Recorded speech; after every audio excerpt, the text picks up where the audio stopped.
tell you what happened to me way back a few years ago. Seemed like an ordinary thing at the time, but it's helping me make a decent living. I came home from work one day. I was living the life I was supposed to live. I worked as an office manager. Boy, was that my dream job. I didn't go to college. I thought that was fabulous.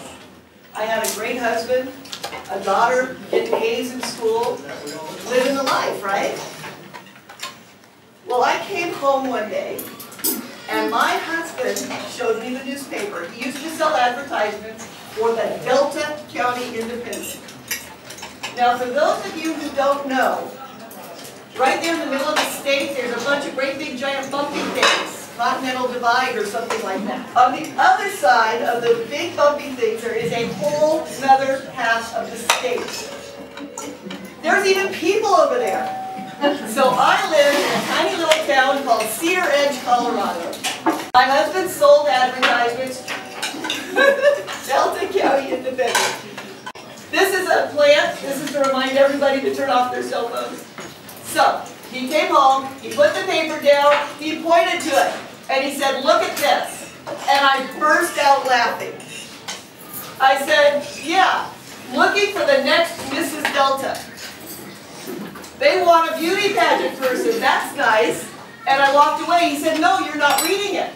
They want somebody in their pageant." I said, "Yeah, and?"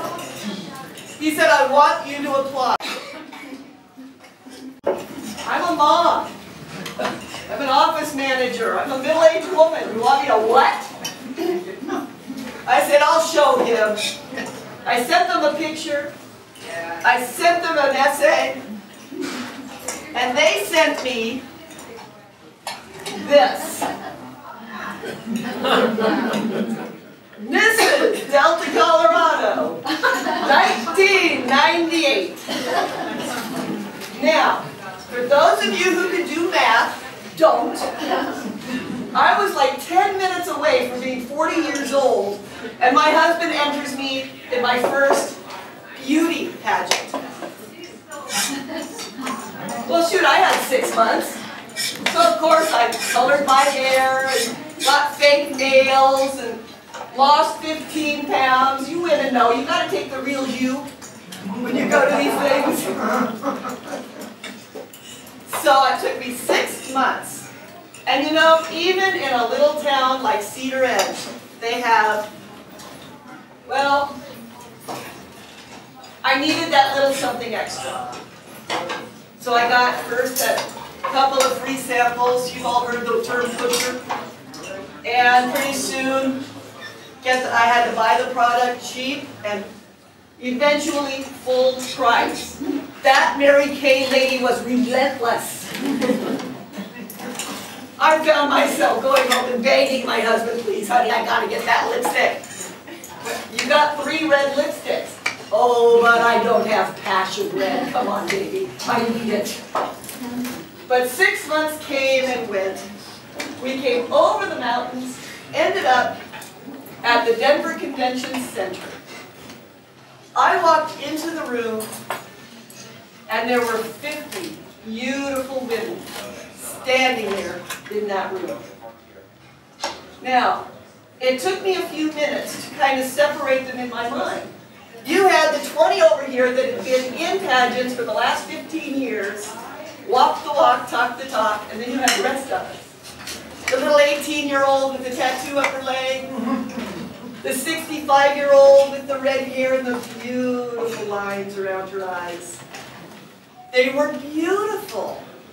They were so attractive, and I realized, uh-oh, I better fit in. So I spent all weekend practicing and rehearsing and pretending like I fit there. Well, the morning of the pageant came, and we had rehearsal. We all went up to the stage, and we were wearing, okay, this is time for imagination, matching t-shirts, shorts, curlers in our hair, 4-inch high heels and sashes. We had to be ready for the pageant. So we practiced. Oh my goodness, we practiced wobbling up and down the stage in our high heels. We practiced the one that got picked for the dance, practiced that, and introducing ourselves. They said, "How did you meet your husband?" Well, that was easy. I worked in Cedar Edge. There were only 3 men. 2 of them were gay. I had to marry the 3rd one. Things like that. And then they said, we're going to assume that someone's going to win tonight. So we need to practice that. Well, we all turned and looked at the 15 to 20 women who'd done this for 20 years, and we knew. But okay, we'll play along. So they said, we put everybody's name in this hat, and we're going to pick out the top 12 and show the rest of you where to go. Okay, I was ready for that. You know, 40 years old in your first pageant, you don't have a lot of illusions. So they pulled their name in, and they pulled out Gayla, and they pulled out Marianne, and they pulled out Melissa, and they pulled out Diana. I was in the top 12, fake Mrs. Colorado's 1998. This was kind of cool, because everybody else had to leave. Of course, I watched where they went. I needed to know that part. So I'm standing up there with these 12 women, and all of a sudden, I started seeing people in the seats in this auditorium. It started feeling like, wait a minute, I belong here. Wait a minute. Well, then came, yep, the top 5. So in with their hand, out came Sharon. In with the hand, out came Gail. And then in with the hand, and out came Diana. I was in the top 5 fake Mrs. Colorado in 1998. All of a sudden, the audience was filled. I had women on the right of me and women on the left. Our hands were shaking.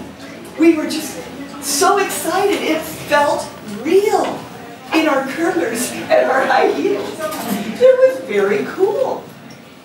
Well, they said, we're going to ask you a question. Come up with your best answer. I yelled, world peace! I won. And then, of course, the hand went in the hat. And then, of course, the name came out. Diana Hall. The fake Mrs. Colorado, 1998. And you know what they did? They pulled out the tiara. And they put it on my curlers. And believe it or not, it cost more than the $3 Walmart one. And they pulled out the scepter and put it in my hand. And I was shaking. And they said, now walk out on the catwalk and wave. And I walked out on the catwalk and waved. And they said, now come back. And I waved. Now come back. They finally grabbed me by the back of the shorts and pulled me back. How many times in life do you get to be the fake Mrs. Colorado? Come on. Well, it ended. We went to lunch. Now, those of you who've lived in Denver any time at all have walked down the 16th Street Mall and seen the people that are entertaining you. It's really interesting when they all stop what they're doing to watch you guys walk down the street. Yeah. Then we got back and we're getting ready for the pageant. I went in and I did my hair up and I put my makeup on. And a woman walks in the room and says, well, dear, let's go do your hair and makeup. So I went in and came out looking country western. If I could sing, I would have used it for the talent portion, which they don't have. This is the only talent I have. I talk. So I got my hair, got my makeup, walked back in my dressing room, took one look in the mirror. Yep! A guy came running in with his camera. He said, what happened? I just pointed at the mirror. He said, would you do that again?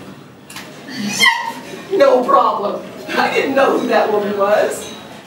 Until the next woman came in, little bun of steel, orthopedic shoes, and a roll of duct tape in her hair. Sorry guys, I know you know almost every use for duct tape. We'll just say we all looked a little perkier in our dresses that night.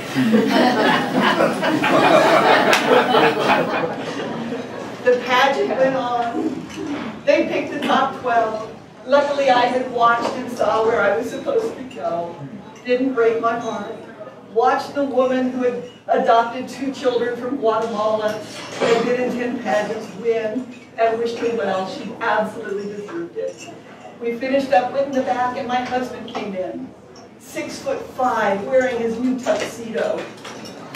And he looked at me, he said, "I am so proud of what you've done. What can I do for you?" And I looked him right in the eye. I was on him, so it wasn't quite that bad.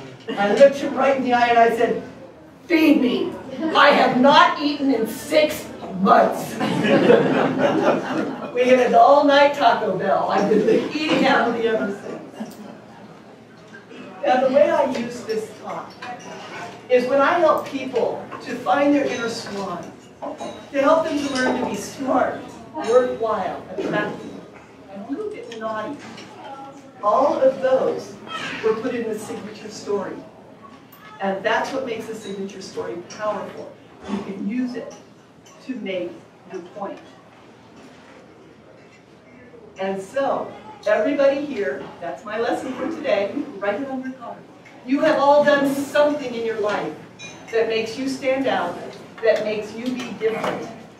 If you have all your arms, you have all your legs, and you've never climbed a 14-footer, you've still done something that makes you different.